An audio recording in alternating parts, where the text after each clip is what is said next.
If everyone sincerely practices the path of compassion and wisdom via meditation, all their problems will be solved and never rise again. I guarantee this. We need to practice Buddhist teachings because there is no other real method to solve human problems. For example, because modern technology often causes more suffering and dangers, it cannot be a real method to solve human problems. Although we want to be happy all the time, we do not know how to do this. And we are always destroying our own happiness by developing anger, negative views, negative intentions.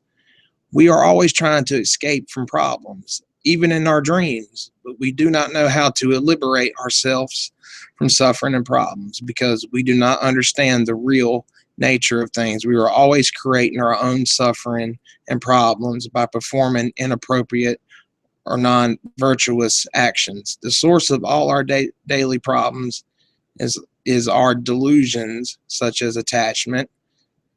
Since the beginningless of time, because we have been so attached to the fulfillment of our own wishes, we have performed various kinds of non-virtuous actions, actions that harm others. As a result, we continually experience various kinds of suffering and miserable conditions in life, after life, without end. When our wishes are not fulfilled, we usually experience unpleasant feelings such as unhappiness or depression. This is our own problem because we are so attached to the fulfillment of our wishes. When we lose a close friend, we experience pain and unhappiness, but this is only because of our attachment to this person. When we lose our possessions, position, or reputation, we experience unhappiness and depression because we are so attached to these things. If we had no attachment, there would be no basis to experiencing these problems. Many people are engaged in fighting, criminal actions, and even warfare. All these actions arise from their strong attachment to the fulfillment of their own wishes.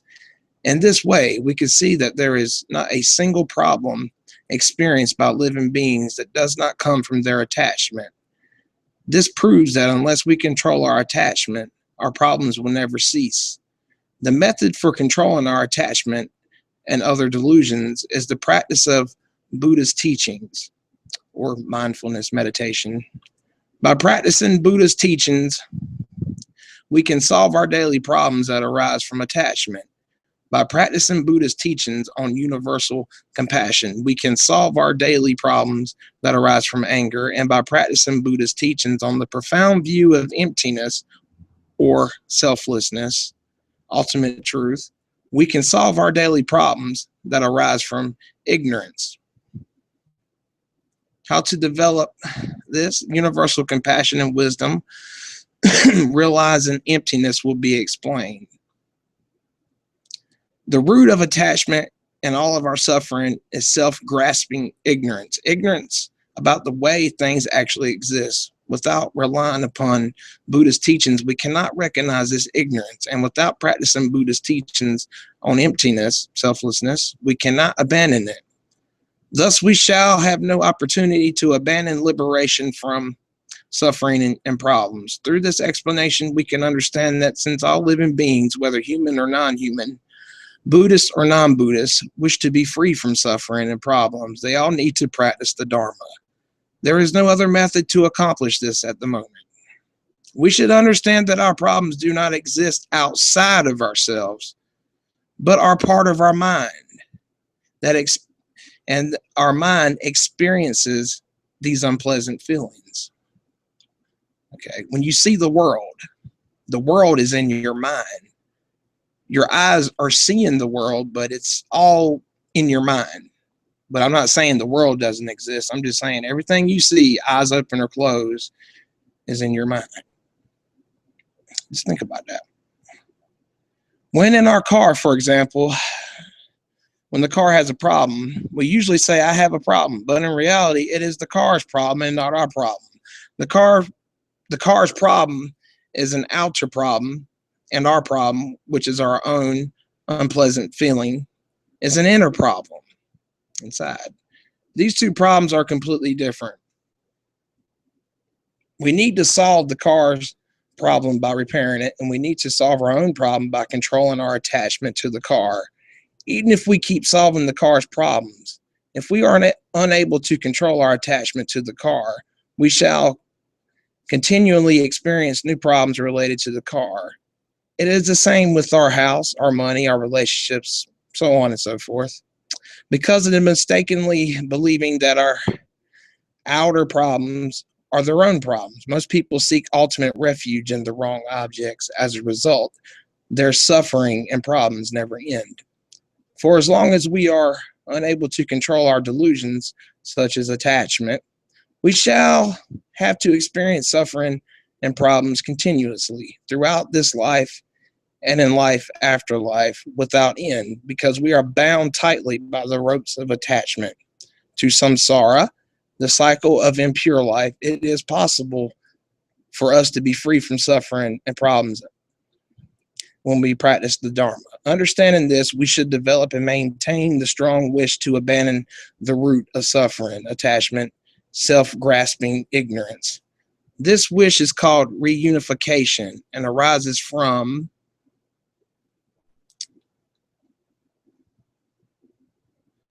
our,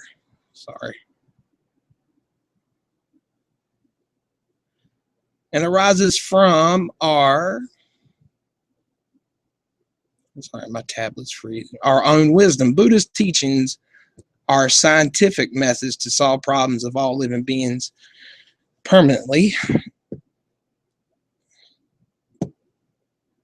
By practicing this, we shall be able to in attachment, and because attachment. From this alone, we can understand how precious and important the Buddhist teachings, the Dharma, are for everyone. As mentioned, because of all our problems come from attachment. There is no method to control attachment other than the Dharma.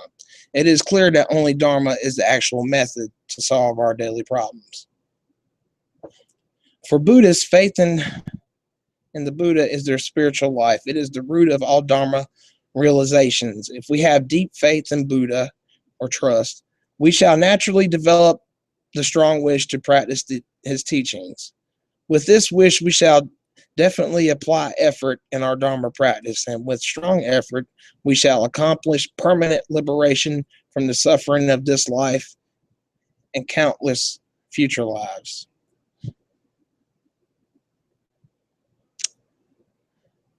The attainment of permanent liberation from suffering depends on effort in our Dharma practice, which depends upon the strong wish to practice meditation, which in turn depends upon deep trust in the Buddha. Therefore, we can understand that if we truly want to experience great benefit from our practice of Buddhism, we need to develop and maintain deep trust in the Buddha. How do we develop and maintain this trust? First, we should know why we need to attain permanent liberation from suffering. It is not enough just to experience temporary liberation from a particular suffering. All living beings, including animals, experience temporary liberation from particular sufferings.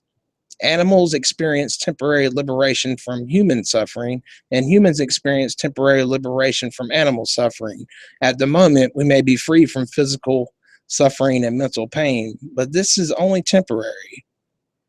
Later in this life and in countless future lives, arguably, we shall have to experience unbearable physical suffering and mental pain again and again without end.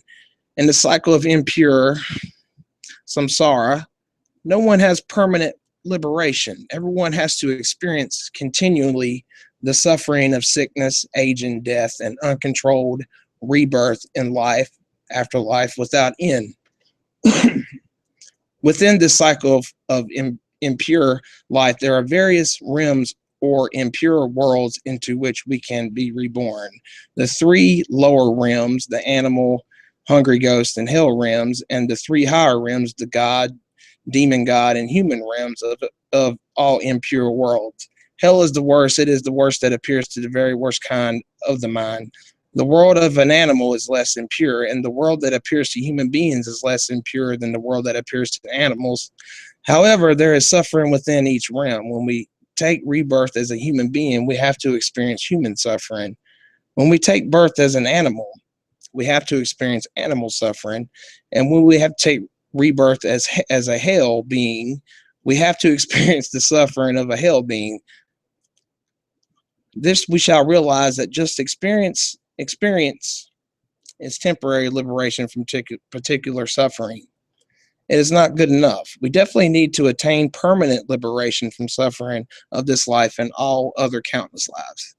Now,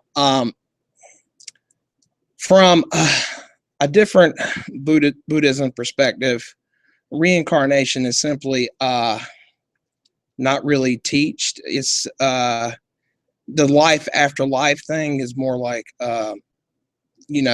it's like you got the ocean, a cloud comes out of the ocean, a rain drop comes from the cloud. Life is continuous. When you light a match, the fire manifests in reality, and it turns to smoke, and the smoke goes up in the air into a cloud. I mean, that's what the Buddha meant by life after life.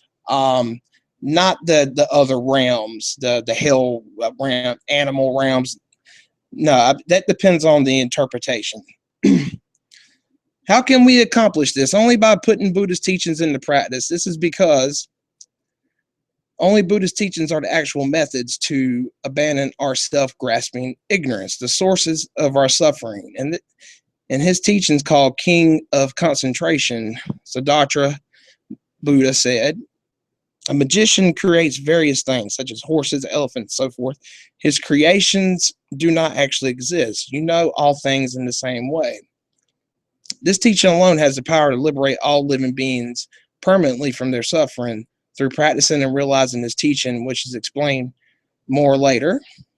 If I get to that, we can permanently find the root of all of our suffering, our self-grasping ignorance. When this happens, we shall experience the supreme permanent peace of mind known as nirvana, permanent liberation from suffering, which is our deepest wish and the real meaning of human life. This is the main purpose of Buddha's teachings. Through understanding this, we shall deeply appreciate the great kindness of Buddha to all living beings and given profound methods to achieve permanent freedom from the cycle of suffering, of sickness, aging, death, and rebirth. Even our mother does not have the compassion that wishes to liberate us from these sufferings. Only Buddha has this compassion for all living beings without exception. Side note, the Buddha is us. The Buddha is you. Only you can fix this. Buddha is actually liberating us by revealing the wisdom path that leads us to the ultimate goal of human life. We should contemplate this point again and again until we develop deep trust in the Buddha. This faith and trust is the object of our meditation. We should transform our mind into faith in Buddha and maintain it for as long as possible. By continually practicing meditation, we shall maintain deep trust in Buddha day and night throughout our life. One of Buddha's main functions is to bestow mental peace upon each and every living being by giving his blessings. By themselves, living beings are unable to cultivate a peaceful mind. It is only through receiving Buddha's teachings upon their mental continuum that living beings, including even animals, can experience peace of mind. When their minds are peaceful and calm, they are really happy.